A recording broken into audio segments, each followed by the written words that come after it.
Welcome to Podnutz Daily for October 16th, 2008, episode number 100. Do you believe it? I don't believe it. 100 episodes. That means I'm actually committed to this, doesn't it? That means I've actually been doing some work. Thank you, everybody, for joining us, or joining me, and everybody else in the chat room for episode number 100. I'm kind of proud to hit this. It's a milestone in the Podnutz Daily life. And I don't have anything really exciting today other than the text behind me that says 100th episode. Same old thing. But what I do want to happen, if possible, is I'm going to leave a lot of time. I'm going to leave more time for live calls at the end of the show. I want you guys to call me, ask me whatever you want. You know, I'm going to take this show, take it a little more listener interaction. Ask me any question you want. Let's get some live calls going and have some fun. First, I'll just say one or two things that happened in a shop. I'll read some emails. I'll play a voicemail from Mark. After the voicemail from Mark, you guys call at to your heart's content. The line will be open, but try not to call before I play the voicemail from Mark. Otherwise, it'll interrupt Mark's voicemail. So, some simple stuff here, real quick. Tried to open up a Sony Vaio, real thin. I can't remember the model number. I talked about it in an earlier show. Super thin laptop, thinner than a MacBook Pro, light as a feather, and the thing wouldn't power on. You'd hit the power button, the power LED would come on, and the hard drive light would come on, but no video, and it wouldn't actually be running. You could tell just from the way the LEDs were acting that it wasn't actually running. So even though the video wasn't there, it wasn't just a video problem. It was like a motherboard type problem. Well, the way I fixed it on my prior repair was I just took it and I kind of bent it a little bit. I didn't open it up because I didn't have a tri-wing screw, which is what is needed to open this computer. Now, a tri-wing screw is like a Phillips head, but instead of 4 wings, there's only 3 wings on the end of the screwdriver. And it's actually called a security. It's a type of security screwdriver. So if you look under security screwdrivers, thanks to you guys who wrote me and told me that, I was able to pick one up at Micro Center for like $3 and it worked. So I finally got this Vaio opened. I violated one of my probably rule number 1. I violated rule number 1 for fixing laptops, and that is my rule number 1. It is, if you have to force it, stop what you're doing because you're going to break it. And usually when you have to force something out on a laptop, it means there's a screw holding it in or you're doing something wrong.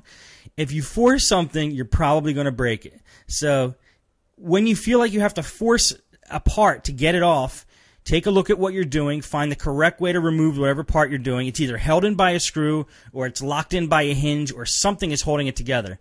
Well, I violated that and I cracked this Sony Vaio case in 3 places. The thing was light as a feather. It was not very easy. It was not very hard to crack it, but just because I did have to force something more than I thought I needed to, the thing broke in 3 places. I was able to fix the motherboard. I think I just basically sprayed compressed air all over the motherboard, make sure there was nothing shorting it out. Because on this computer, there's nothing to this motherboard. It was the smallest motherboard I've ever seen. The RAM was actually soldered into the motherboard. It was part of the motherboard. You can't even replace any parts. The hard drive was probably the smallest hard drive I've ever seen. And there's really nothing to this motherboard. And there's definitely nothing visual that was showing that there was something wrong. So what I did is I took a compressed air. I blew all the air off, top or bottom. I took a paintbrush and I just brushed it off, a dry, unused paintbrush, brushed off the motherboard to just make sure any foreign matter's not in there, shorten anything out. And then I actually took a toothbrush, a clean toothbrush, and just toothbrushed over the whole motherboard too, just to make sure if anything's on there shorting it out, it's gone.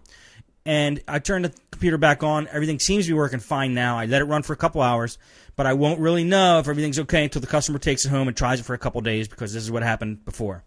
Anyway, if you don't find anything wrong, just clean the part. Like if you're suspecting a part is bad and you don't see anything wrong with it, just start cleaning it. Use a compressed air, use a toothbrush, use a paintbrush, and just, brush it over. Maybe there's some metal chunks or metal flakes or something that got in there that was causing it to short out. Okay, let me play. That's it for the shop today. Let me play Mark's message. Now, let me read the emails first and play Mark's message. Then I want you guys to give me a call.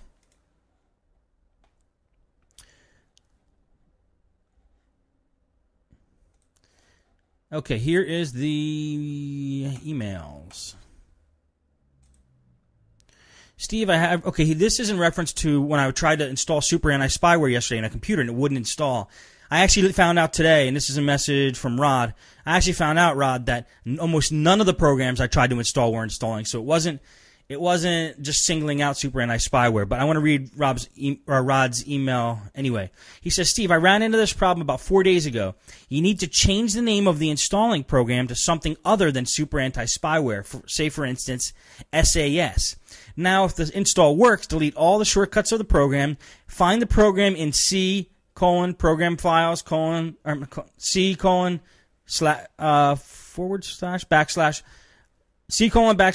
files / super anti-spyware.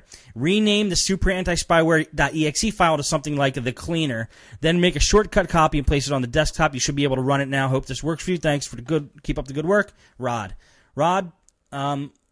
I actually did change the name of it and did what you said. It still didn't work, and then I tried other programs. I found out they didn't work either. So, thank you for the fix. It will probably work if I run into this in the future. But for this particular computer, there was something else major that was wrong.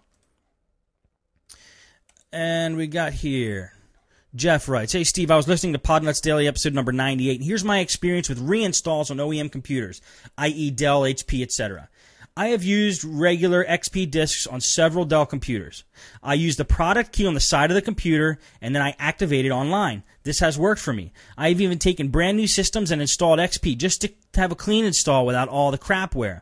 The only time this has not worked for me was on an old HP with Windows 98, because on the recovery disks back then, they had some obscure hardware drivers that you could not find online. It was a video and sound driver. Hope this helps. I am by no means an expert. I just try things, and when they work, I use them. I've also learned that no two computers are the same. They all act up differently. Keep up the great show and good work. I'm still learning new things every day. Jeff, I'm learning new things every day, too. Thanks for the email. And that's the way you do things is kind of the way I do. I just try things, and when they work, I use them. Thanks for that email. And hello, Steve. This is TIJS from the Netherlands. Tijs. You know, I really don't know how to pronounce that. I'd love for you to call me and tell me how to pronounce your name. TIJS. Tijs. From the Netherlands. So if my language is not that great, I apologize. I listen to your podcast now for a while now. Wanted to make a small contribution.